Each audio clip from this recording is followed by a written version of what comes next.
अस्सलाम वालेकुम। आज हम स्टार्ट करने लगे हैं लेंस एंड कैटरेक्ट के यूक्यूज़। तो उसमें सबसे पहले आ जाता है कैटरेक्ट की डेफिनेशन आ जाती है। कैटरेक्ट क्या होता है? क्रिस्टल लेंस की ओपेसिफिकेशन को कैटरेक्ट कहते हैं, ठीक है। Opacification of the crystalline lens. इसके बाद टॉपिक आ जाता है कॉन्जेंटल या डेवलपमेंटल कैटरेक्ट। कैटरेक्ट की डेफिनेशन है। इसके बाद कॉन्जेंटल डेवलपमेंटल कैटरेक्ट में से क्वेश्चन है। इसमें सबसे पहले टियोलॉजी है, ठीक है। इसके कॉजेज़ पूछे हुए हैं। एफ एम यू से कर सकते हैं। F foetal causes, M maternal causes, U unknown causes, ठीक है। अननोन कॉजेज़ में से की वजह से जो होता है वो स्पोरेडिक कैटरेक्ट होता है। मिटरनल कॉजेज़ में राइट से कर सकते हैं। आर रेडिएशन, आई इन्फेक्शन, दूसरा आई इंट्रायूट्राइन हाइपोक्सिया या प्लेसेंटल इनसफिशिएंसी, डी से ड्रग्स, ई से एंडोक्राइन डिसऑर्डर्स। और foetal causes hot C M से कर सकते हैं। H hereditary, O ocular anomalies, T trauma, ठीक है। सी क्रोमोसोमल डिसऑर्डर्स और एम मेटाबॉलिक डिसऑर्डर्स।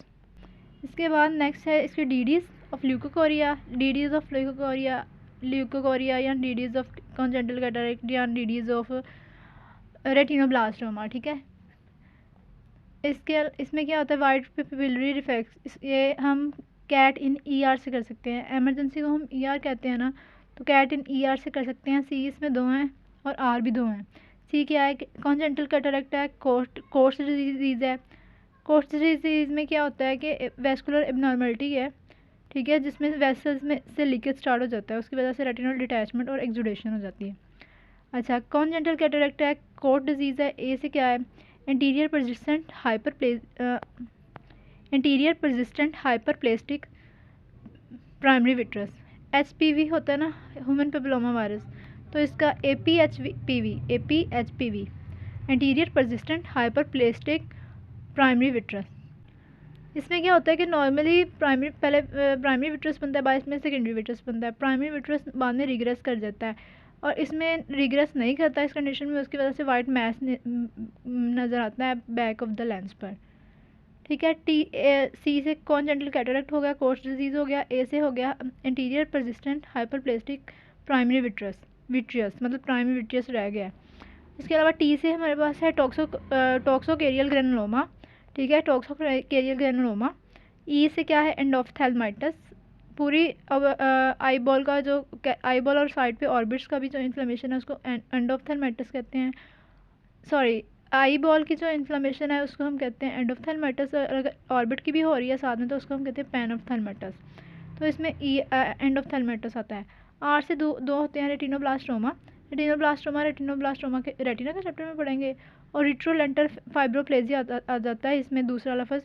इसमें क्या होता है कि इसमें जब प्री मेच्योर बेबीज़ को ऑक्सीजन थेरेपी देते हैं ना, उसकी वजह से ऑक्सीजन टॉक्सिसिटी की वजह से लेंस के पीछे है ना फाइब्रोमस्कुलर मैस बन जाता है। इस सारी कंडीशन को हम कहते हैं रिट्रोलेंटल फाइब्रोप्लेजिया। नेक्स्ट क्यों है कि इसकी असेसमेंट कैसे करनी है? तो इसकी असेसमेंट में हमने क्लिनिकल असेसमेंट करनी होती है और लैब इन्वेस्टिगेशंस करनी होती है।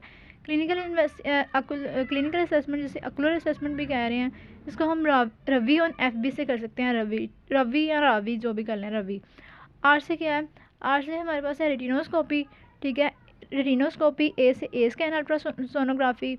वी से VN चेक करनी है। आई से हमारे पास आ जाता है इंट्रा ऑकुलर प्रेशर नोट करना, ठीक है। और एफ से क्या है?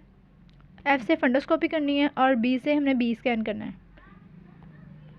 ये सारे मैंने आपको बता दिए हैं। A scan, B scan, fundoscopy, retinoscopy, intra ocular pressure, ठीक है। लैब इन्वेस्टिगेशंस में हमने यूरिन टेस्ट करने हैं, ब्लड टेस्ट करने हैं। इसके अलावा यूरिन एनालिसिस करना है, ठीक है। और मेटाबॉलिक डिजीज़ वगैरह के लिए। और सीरम एनालिसिस, बायोकेमिस्ट्री चेक करनी है ताकि हमें ग्लूकोज, कैल्शियम, फास्फोरस और रेड ब्लड सेल के ट्रांसफरेज का लेवल पता चल सके। सीरोलॉजी करनी है ताकि हम टॉर्च इन्फेक्शन को वो कर सकें। इन्फेक्शन का जो मोस्ट कॉन्जेंटल रुबेला जो होता है ना, मोस्ट फ्रीक्वेंट कॉज होता है कॉन्जेंटल कैटरेक्ट का, रुबेला, ठीक है, रुबेला। इसके अलावा इसमें जो सीरोलॉजी करनी है ना हमने, तो सीरोलॉजी में हमने टॉर्च इन्फेक्शन देखने हैं। T और टॉक्सोप्लाज्मोसिस, ठीक है। R रुबेला, C साइटोमेगालोवायरस और H हर्पिस सिम्प्लेक्स। ट्रीटमेंट इसका हम इस दो तरह से कर सकते हैं, या तो सारा का सारा लेंस निकाल देंगे या लेंसेक्टमी कर देंगे, ठीक है। लेंस एस्पिरेशन कर सकते हैं या लेंसेक्टमी कर सकते हैं। लेंसेक्टमी पार्श प्लेना के थ्रू करते हैं। इसमें हम लेंस के साथ साथ ना एंटीरियर विट्रस का कुछ पार्ट भी निकाल लेते हैं, ठीक है। एंटीरियर विट्रस भी निकाल लेते हैं। नेक्स्ट आ जाता है एक्वायर्ड कैटरेक्ट, और कॉमन क्वेश्चन आता है कॉमन कॉजेज़ ऑफ कैटरेक्ट। तो उसमें हमने ये जो एटियोलॉजी लिखी हुई है ना एक्वायर्ड कैटरेक्ट में, यही बतानी होती है। तो इसका हम नॉर्म्स होती है ना, कल्चर एंड नॉर्म्स, तो नॉर्म से कर सकते हैं। डॉट M 2 हैं और S 3 हैं। D से क्या है ड्रग्स, O से क्या है अकुलर डिजीज़, T से ट्रॉमा, N से न्यूरोलॉजिकल डिसऑर्डर्स, O से एक तो अकुलर डिजीज़ हो गई और ये दूसरा ओसिस डिजीज़ हो गई। R से हमारे पास है रेडिएशन। M से हमारे पास 3 है मेटाबॉलिक डिसऑर्डर्स हो सकते हैं, ठीक है। मेटाबॉलिक डिसऑर्डर्स हो सकते हैं, सॉरी M से 2 हैं, M से 3 नहीं है, S से 3 है, M से 2 हैं। मेटाबॉलिक डिसऑर्डर्स हो सकते हैं या मस्कुलर डिसऑर्डर्स हो सकते हैं। S से 3 है, स्किन डिजीज़ हो सकती हैं, ठीक है। इसके अलावा सिंड्रोम्स हो सकते हैं, सिनैलिटी हो सकती है। सिनैलिटी मतलब एज रिलेटेड कैटरेक्ट। ये सारे मैंने आपको बता दिए हैं। इसके बाद बात करें तो ये जो कैटरेक्ट है इसमें ट्रोमेटिक कैटरेक्ट होता है। उसकी कॉम्प्लिकेशंस में आ जाता है कि इसकी कॉम्प्लिकेशंस लिखें, पेपर में आया होता है ट्रोमा की वजह से, ठीक है। तो इसमें है क्वेश्चन में सिनेरियो है कि गार्डनर है, उसको कांटा चुभ गया आँख में, ठीक है, उसकी वजह से ट्रोमेटिक कैटरेक्ट हो गया है। तो उसमें हमें कॉम्प्लिकेशंस क्या मिलेंगी। इसके बाद बात करते हैं हाइपर मैच्योर कैटरेक्ट की। तो क्वेश्चन आता है science of hyper mature cataract. तो इसमें एक तो ये बात बता देनी है और एक नॉर्मल जो जनरल साइंस है ना वो बता देने हैं, ठीक है। जनरल साइंस में क्या होता है, क्लिनिकल फीचर्स बता देने हैं। इसमें क्या होता है कि जो हमारे पास कॉर्टिकल फाइबर्स है ना, पहले तो ओपेसिटी हुई है इनकी, वो कॉर्टिकल फाइबर्स की डिसइंटीग्रेशन स्टार्ट हो जाती है और वहाँ पे ना एक मैस बन जाता है, ठीक है।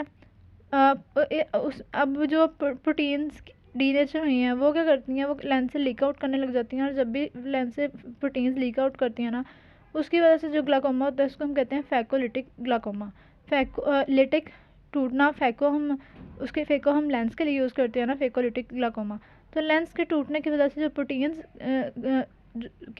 प्रोटीन्स आई हैं ना लेंस से बाहर, उसकी वजह से जो ग्लाकोमा हो रहा है उसको फैकोलिटिक ग्लाकोमा कह रहे हैं।